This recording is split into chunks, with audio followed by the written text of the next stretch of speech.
अगर हमें इसमें हमें फिर किस चीज की जरूरत पड़ेगी, जो शुष्क अमोनिया लेनी है एक जार की। एक स्टैंड में इधर भी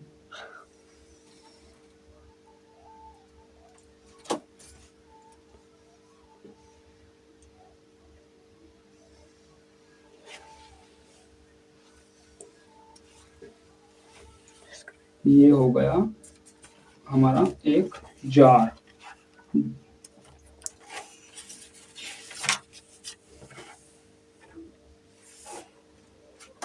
ठीक है जी। अब हम देखेंगे जो हमारे पास नली है, हमने उसमें जो प्रयोगशाला में हमने जो विधि बनाई है, विधि जो हमने यूज करी है, उसमें हमने एक नली जोड़ी है। उस नली को किस कीट में से जोड़ेंगे हम, इस नली को जिसमें हमारा भुजा हुआ चूना भरा होगा। भुजा हुआ चूने के लिए हमारे पास जार है।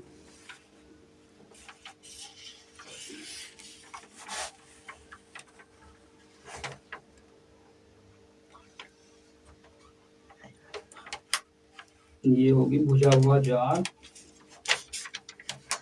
चूना इस जार में होकर इस नली के द्वारा प्रवेश कर जाएगा। अब ये इसमें से जो चूना भरा हुआ है, इसमें से ये इसका जार में क्या चूना क्या काम करेगा, जल को सोख लेगा। जल को सोखने के बाद जो अमोनियो गैस बचेगी तरल अवस्था में, जो मतलब गैसीय भाप अवस्था में, हमारी जो नली है, जो पाइप है, वो कौन से जार से, जो हमारा खाली जार है उससे जाके उसका मुंह उसके अंदर ओपन होगा खुला। जैसे हम इसे गर्म करेंगे धीरे धीरे धीरे करने के बाद यहाँ से, तो इसमें से अमोनिया कहाँ होकर निकलेगी, यहाँ होने के बाद इसके भुजे हुए चूने के साथ रिएक्ट करने के बाद, अब भुजा हुआ चूना क्या काम करेगा, अमोनियो को, जो अमोनियो में से उसमें से क्या जल को सोख लेगा। भुजा हुआ चूना जो जल है उसे सोख लेगा। उसके निकलने के बाद हमें जो शुष्क अमोनियो इस जार में प्राप्त हो जाएगी।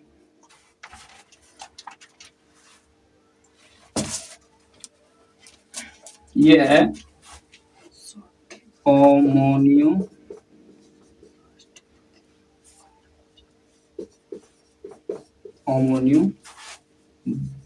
बनाने की प्रयोगशाला, अमोनियो बनाने की प्रयोगशाला विधि। जो चित्र है, जो प्रयोगशाला हमें अमोनियो तैयार करनी है, तो इस चित्र को हम अगर बना देंगे, इन उपकरणों के द्वारा हम अमोनियो बना सकते हैं। किस चीज को मिलाकर, एक तो हमें भुजा हुआ चूना लेना, एक क्लोराइड लेनी है, और दोनों को एक साथ रिएक्ट करने के बाद, गर्म करने के बाद हमें क्या प्राप्त हो गई, एक अमोनियो गैस। किस रूप में मिलेगी हमें, क्लोराइड, अमोनियो प्लस जल, तीन चीजों के साथ मिलेगी, क्लोराइड प्लस जल और अमोनियो जो इसके साथ ही क्लोराइड के NH3C इस रूप में मिलेगी।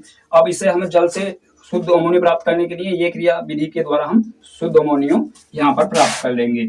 NH3 अमोनियो हमें इस जार में एकत्रित हो जाएगी।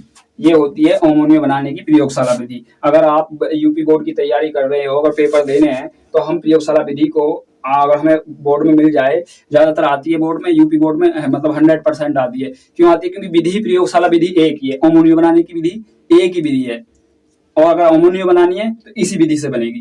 प्रयोगशाला विधि एक ही है तो इसी विधि से बनेगी। अगर हमने एग्जाम में कॉपी में अगर चित्र भी हमने बना दिया, तो हमें पास होने के लिए कोई नहीं रोक सकता, हमें अच्छे अंक प्राप्त हो जाएंगे, और इसकी चित्र की सहायता से हम इसका वर्णन भी कर सकते हैं।